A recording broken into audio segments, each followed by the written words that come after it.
अमचल music के शानदार प्रस्तुति।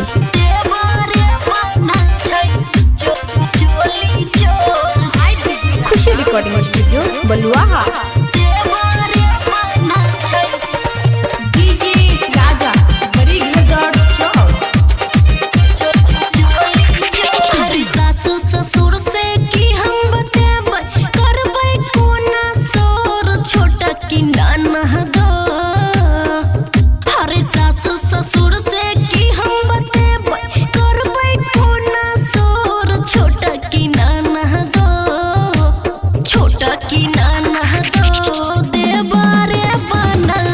चोली चोर छोटा की नाना दो देवारे बनल छै चोली चोर। हर सासु ससुर से की हम बतेबै करबै कोना सोर छोटा की नाना दो छोटा की नाना दो देवारे बनल छै चोली चोर छोटा की नाना दो देवारे बनल छै चोली चोर।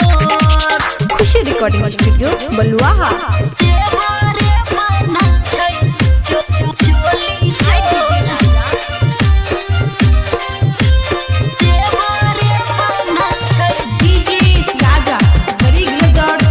खुशी रिकॉर्डिंग स्टूडियो बलुआहा। जब हम करैले जाई छी सिंगारिये कुकुर जे न होला कै छै टाटी के फाड़िये टाटी के फाड़िये। जब हम करैले जाई छी सिंगारिये कुकुर जे न होला कै छै टाटी के फाड़िये। नाही लजहबै नाही डराबै पकड़ै सारी के तोर छोटा की नाना दो छोटा की नाना दो देहवारे बनल छै चोली चोर छोटा की नाना दो देहवारे बनल छै चोली चोर।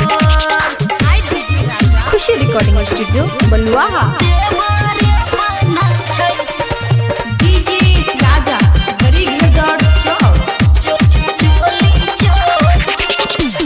बाबुआ राहुल देवरा मन के छै बढ़ल खुशी के पीछा हाथ धोए के छै पड़ल हाथ धोए के छै पड़ल। बाबुआ राहुल देवरा मन के छै बढ़ल खुशी के पीछा हाथ धोए के छै पड़ल। करू कोनो उपाय आहा कहै छी हाथ जोड़ छोटा की नाना दो छोटा की नाना दो अमने बनल छै चोली चोर छोटा की नाना दो अमने बनल छै चोली चोर।